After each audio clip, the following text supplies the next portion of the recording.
The NFLPA noted that the average NFL career lasts 3.3 years. Anyone who gets to play 5 years should be thankful, and anyone who plays over a decade should be incredibly thankful. Most NFL players can't play at high levels for more than a decade, but there are always those who simply refuse to hang up the cleats. They just kept pushing their broken-down bodies to the very limit. I'm Justin Fraction, and today we take a look at 10 NFL players who retired a year too late. And we do hope you enjoy this video, and if you do, feel free to click subscribe down below for more cool videos every single day. Number 10, Chad Johnson, aka Ochocinco. Call him by his real name or his jersey number, it doesn't change the fact that he played for far too long. There's no denying Johnson was one of the best NFL receivers of his era. 766 receptions for 11,059 yards, 67 touchdowns, and 6 Pro Bowls makes for a great career. However, Johnson began declining in 2010 with just 67 catches for 831 yards and 4 touchdowns. He went to the New England Patriots a year later and had just 15 catches for 276 yards and a touchdown. In case you didn't think he played a year too long, he signed with the Miami Dolphins in 2012, but was released following an arrest. Was 85 his number, or is that how many years he played? Number 9, Jim Kelly. Kelly is one of the greatest quarterbacks ever, infamously leading the Buffalo Bills to 4 straight Super Bowl losses. The Hall of Famer threw for 35,467 yards and 237 touchdowns, but hung on just a little too long. After a solid 1995 season that saw Kelly post 3,130 yards and 22 touchdowns, he tossed just 14 touchdowns and 19 interceptions with a mere 73.2 rating in 1996, the worst of his career by country miles. Kelly just didn't know when to quit, and his last season was one we'd like to forget. Number 8, Terrell Owens. The man was good at 2 things, football and epic touchdown celebrations. Owens, a 5-time first-team All-Pro, simply dominated the NFL with 1,078 catches for 15,934 yards and 153 touchdowns. When T.O. played with the Buffalo Bills in 2009, it was clear it was time to retire. He had 55 catches for 829 yards and 5 touchdowns, far below his career averages. T.O. at age 36 chose to play another year with the Cincinnati Bengals, finishing with 72 catches for 983 yards and 9 touchdowns. Owens and teammate Chad Ochocinco also bashed each other, and T.O. added more drama to his controversial career. Not necessary. Number 7, Andre Johnson.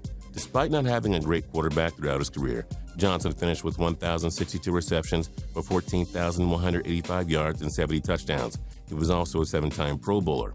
After 109 catches for 1,407 yards in 2013, Johnson had just 85 receptions for 936 the next year. That's a huge decline. He then went to the Indianapolis Colts and caught just 41 passes for 503 yards. Johnson eventually signed up with the Tennessee Titans in 2016, finishing up with 9 catches before finally retiring.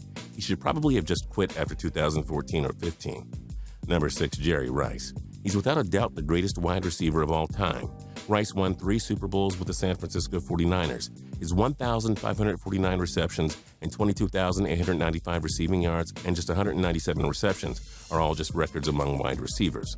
Rice also won the 1987 League MVP and was a 13-time Pro Bowler, but the Hall of Famer just kept playing for no reason. Rice had just 63 catches for 869 yards with the Oakland Raiders in 2003, but opted to keep playing. He played with Oakland and Seattle in 2004, finishing with just 30 catches for 429 yards and 3 touchdowns. Number 5, Randy Moss. You could make a case that he's the greatest wide receiver of all time. The 6-time Pro Bowler led the NFL in touchdown receptions 5 different seasons. Moss caught 982 passes for 15,292 yards and 156 touchdowns throughout his career.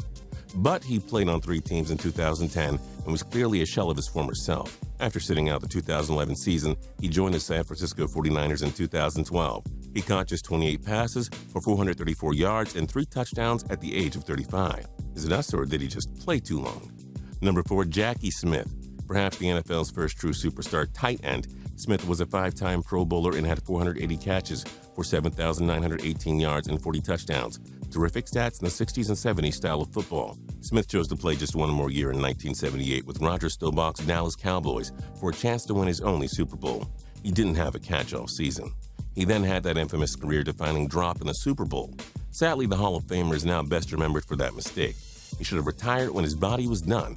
It would have saved him from making the mistake that overshadowed what was otherwise a legendary career. Number 3, Johnny Unitas. Arguably the greatest quarterback of all time, Unitas won 3 NFL championships, 1 Super Bowl, 4 NFL MVPs, led the league in touchdowns 4 times, and had 40,239 passing yards and 290 touchdowns during his Hall of Fame career. After 15 great seasons with the Baltimore Colts, Unitas struggled with injuries and steadily declined in 1971 and 72. He should have retired with the only team he ever knew. Instead, Unitas went to the San Diego Chargers in 1973, playing just 5 games. He was benched after struggling through those 5 games, finally retiring in 1974. Number 2, Y.A. Tittle. 7 Pro Bowls, 4 league MVPs, led the league in touchdowns 3 times, and a total of 33,070 yards and 242 touchdowns. It was a legendary career for Y.A. Tittle, who's in the Pro Football Hall of Fame. Tittle passed for over 2,000 yards in 9 different seasons, but 1964 was a disaster. He had just 1,798 yards, 10 touchdowns, 22 interceptions, and a woeful 51.6 rating, after putting up a rating of 104.8 the year before. A great career that we wish ended while it was ahead. And number 1, Brett Favre, a Super Bowl champion, 3-time NFL MVP, who once held the record for most career wins, touchdown passes, and passing yards before Peyton Manning broke them.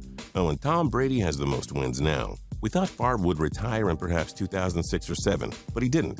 He retired in 2008, only to come out of retirement. Favre had an MVP-like season in 2009 and was 1 non-interception away from probably sending the Minnesota Vikings to Super Bowl 44. Favre came back at age 41 for the 2010 season. Injury slowed down Favre, who finished with 2,509 yards, 11 touchdowns, and 19 interceptions. Far and away the worst season of his career. Probably should have just stuck to the original retirement. One other NFL stars retired a year too late. Join us in the comments below. If you liked this video and learned a thing or two, clicking the like button helps us out a ton and we appreciate it. If this is your first time coming around to Total Pro Sports though, subscribing is a great idea because we put out videos like this every single day. But as always, thanks for watching and we'll see you guys next time.